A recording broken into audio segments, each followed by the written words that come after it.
that light stand when I was 10. Is that old? No, Still works. of course.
everybody ready for the most part.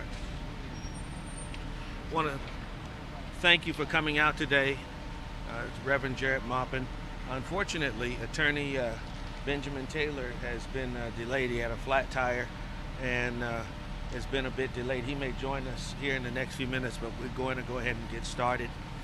We're here today because we're formally announcing the notice of claim that was filed actually on Friday of last week against the city of Phoenix, against the Phoenix Police Department, members of the Phoenix Police Department, and this coming week an additional notice of claim that will be filed against the ATF for the role that those agencies played in violating the civil rights of this young man to my right. Dion is 19, and in January, police allegedly mistaken him for an older brother who he looks nothing like. Now, we've had the chief, we've had other people make some statements of regret with respect to attempting to pass Dion off as his brother. This young man is, he's innocent. He's not accused of committing any crime. He's not accused of violating any city ordinance. He didn't do anything wrong. He was walking his younger siblings to school when police attacked him for no legitimate reason. Not only did he have ID on him and would he have been fully compliant, but they decided to shoot him, with rubber bullets to the chest and rubber bullets to his genital area. This young man is 120 pounds. He is a survivor and lives every day with the pain and uncertainty that comes with sickle cell anemia, a very deadly disease for African Americans.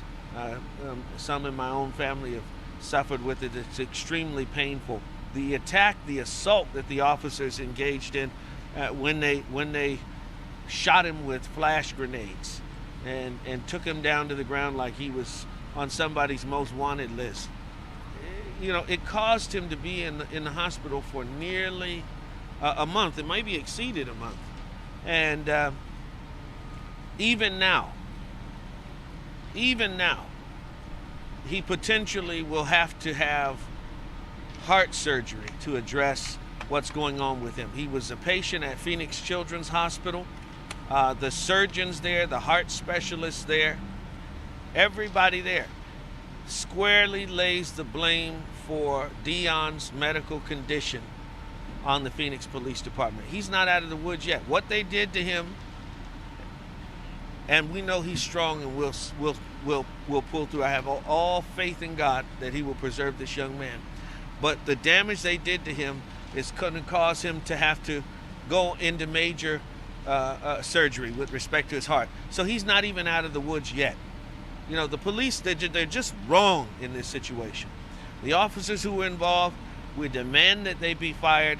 We demand that they be held accountable. Today, a letter will go out to Alistair Adele, who is running for county attorney and is the incumbent appointee to the office, asking her to take another look. I'm going to reach out to my good friend Mark Brnovich, our Attorney General, to see what his office can do in this situation to hold these officers accountable. They attacked this innocent young man who has not, again, been involved in any sort of criminal activity. He's medically fragile. He hardly ever leaves his bedroom. And for them to abuse him in the ways that they did, it's just shocking. It's disgusting. It's disturbing.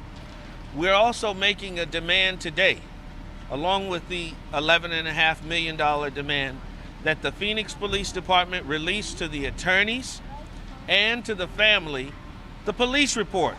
We've asked nicely. We filed every Freedom of Information Act request. We filed formally with the city. We've asked members of the city council, give us the damn police report for the Dion Humphrey attack, because we need to know what's going on, and so do members of the media. The chief talks about transparency. She came and marched in the street with marchers. One of the officers took a knee. It all doesn't mean a damn thing so long as we can't get information like the police report for innocent Dion Humphrey, who was attacked by Phoenix police shot with rubber bullets in the heart and in the groin, taken down to the ground, again, like some dangerous threat to society, shot with flash grenades, and hospitalized for a month because they acted on inaccurate information. It's just shocking.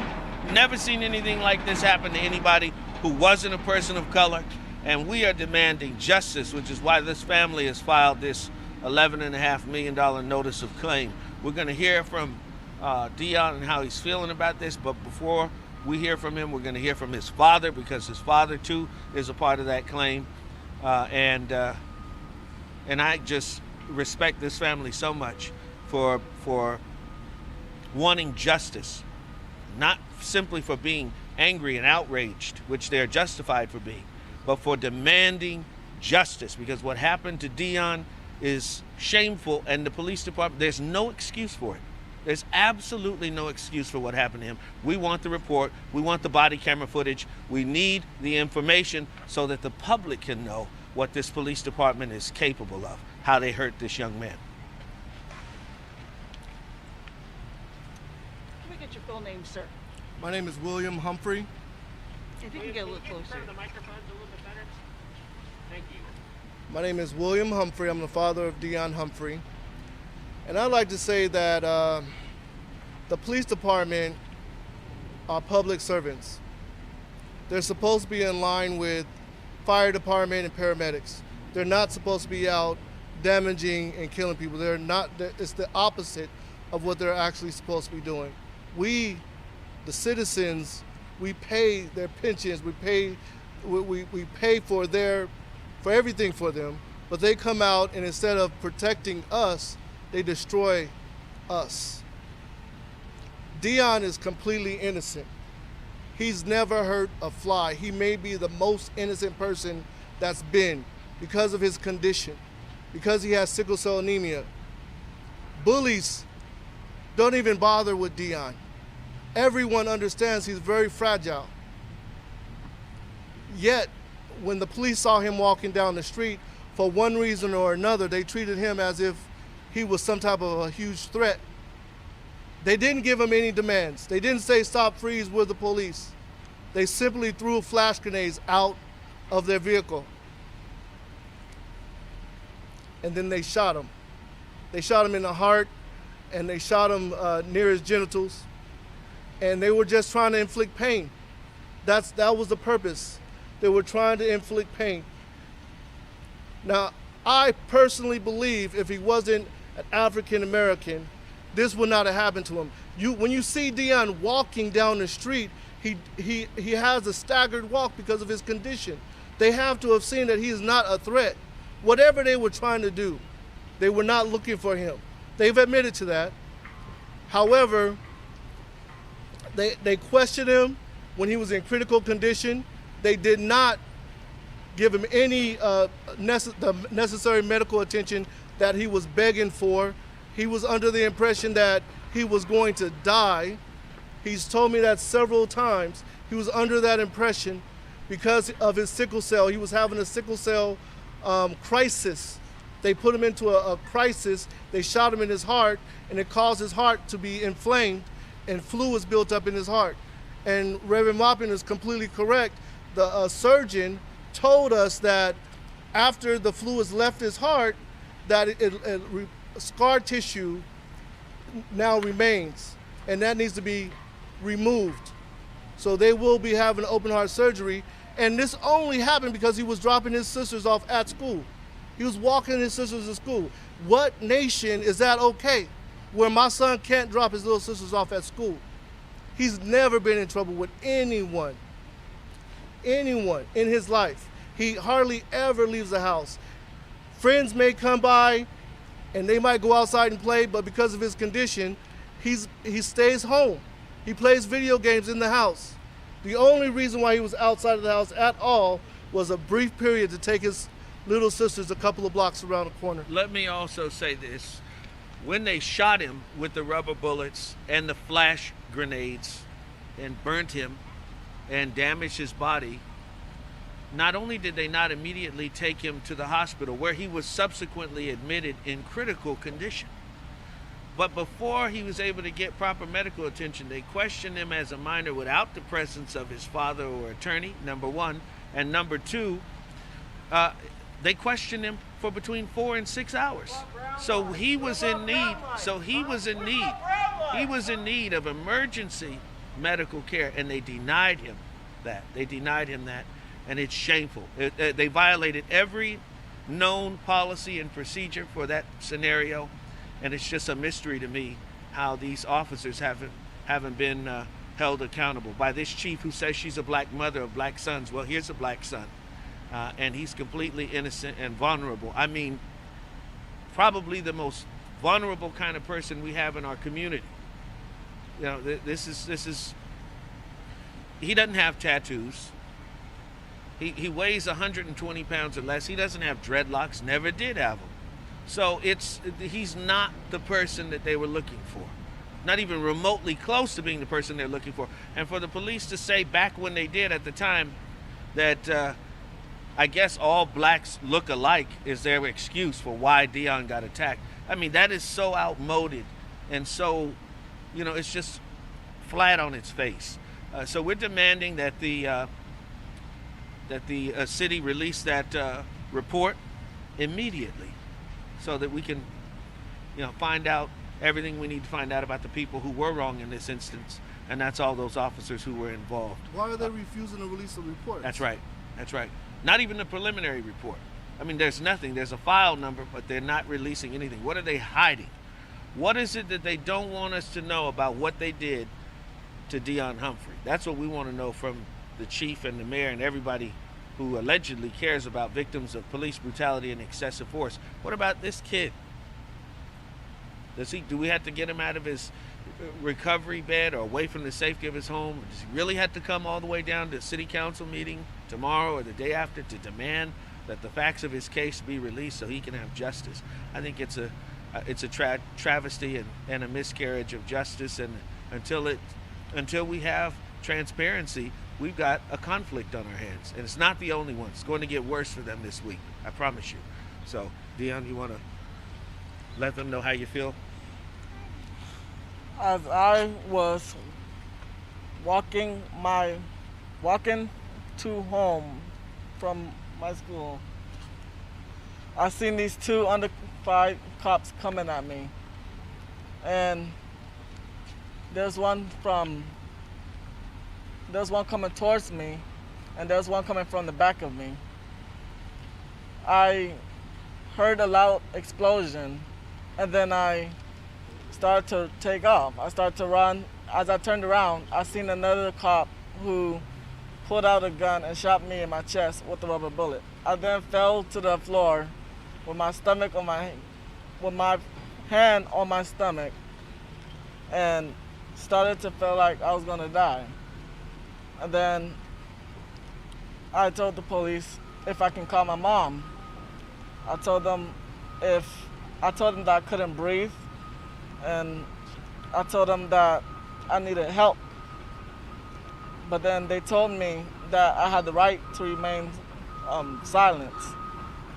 And as I was on the floor with a bunch of weight pushed on me, I started to tear up and think that this might be my last day.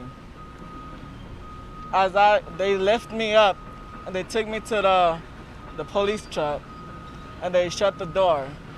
I was thinking in my mind that I wasn't gonna live. They was gonna take me to somewhere else. They wasn't gonna let me see my family again. So they then took off in the car and they took me to the police station where they started to ask me questions. I showed them my wound and I told them that I'm bleeding and I needed help. They told me that I had to answer the questions before I can leave. So then I felt sad and I felt emotionally, I felt physically mad. I felt upset about the situation. And I told the police that I'm hurting, and I told them that the explosion, they told me later then that the explosion was a flash grenade. And then they hit me near my genitals, and I felt like I was weak and I couldn't walk straight. And I told the police if I can go home. After I was asking for help, they told me that I need to sit down and take a breath. I started crying, I started feeling desperate, and I felt alone, and I was scared. I told them if I can call my mom. When I was getting investigated, I told them if I can call my mom, and they said when you get home. So then I started to cry, and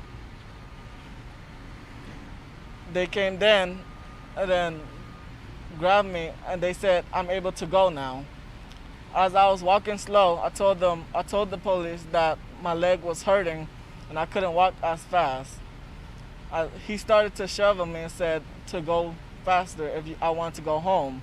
So then I felt like he wasn't going to take me home, and I felt like he was going to kill me somewhere. And as I felt desperate, I was walking with him, and as we got to the car,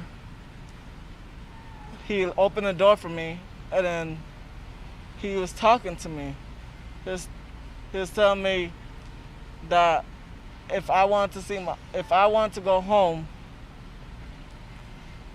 that I should tell the truth to them and tell them that if I'm the person they're looking for. So we drove home, and I told them that I wasn't the person that they was accusing me I was. As I started to drive home, as they started driving me home, I seen my family, and I seen them crying towards me. And then I started crying, and then as they was helping me out of the police car, and I couldn't walk, I was hurting, they sat me down in the house, and they put me down in a chair, and they started to take pictures of my wound. When my dad got home, we went to the hospital, and I was in there for 2 weeks, 2 or 3 weeks. That's just sort of recap of what happened. The first time anyone's heard from Dion, how traumatizing that event was, and then for the police not to take him to the hospital. We've talked about that with the family, but to try to return him home as though they didn't do anything to him in the midst of a medical crisis. He truly, and we'll see what we can do about having his doctors come out. There's a wonderful cardiologist in the valley that's going to weigh in on this thing too. His life was really hanging in the balance, and police did absolutely the wrong thing. Are there any questions for Dion or his father? We'll take them directly. Dion, what do you hope comes from all of this now that you've been through this? Our hope comes that we should have peace and equality, and that we should all live freely, and we shouldn't have to worry about getting hurt out of nowhere and expecting to change our personalities for how the police sees us. How do you think they could have handled it better? I think they could have told me to stop. I think they could have put their sirens up. I think they should have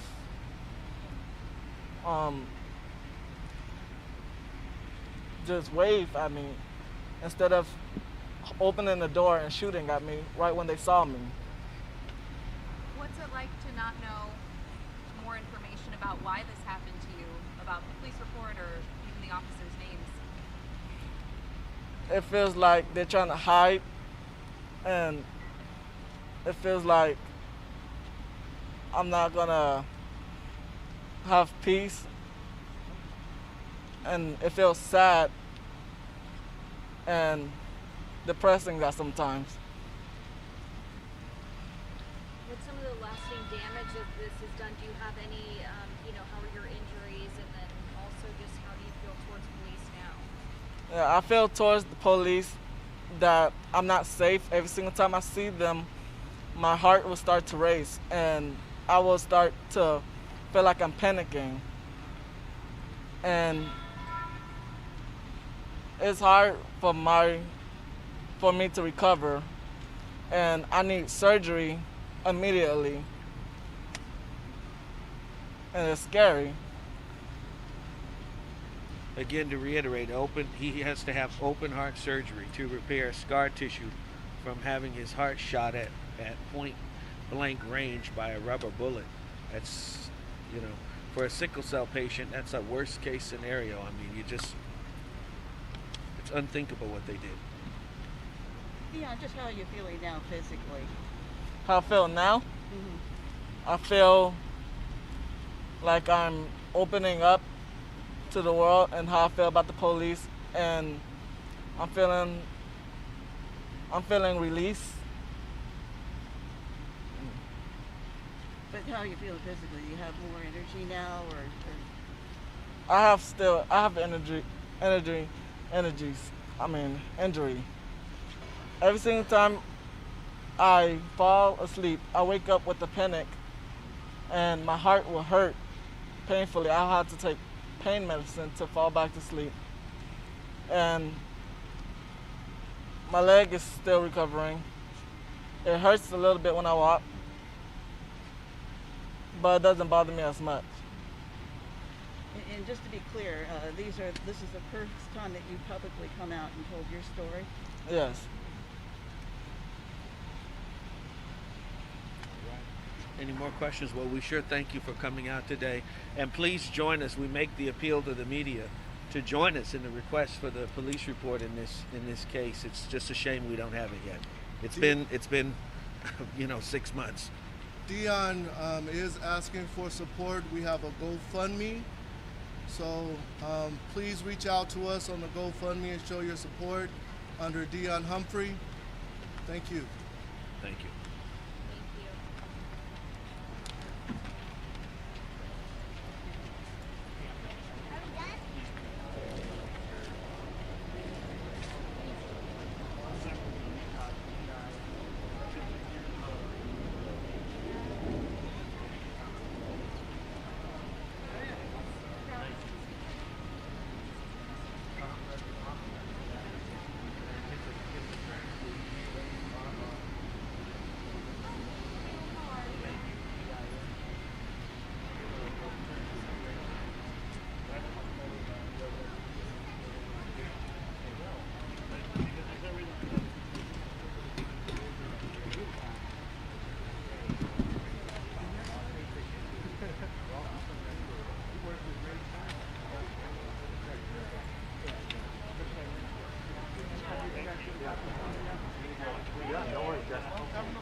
Bright yellow dress, very nice.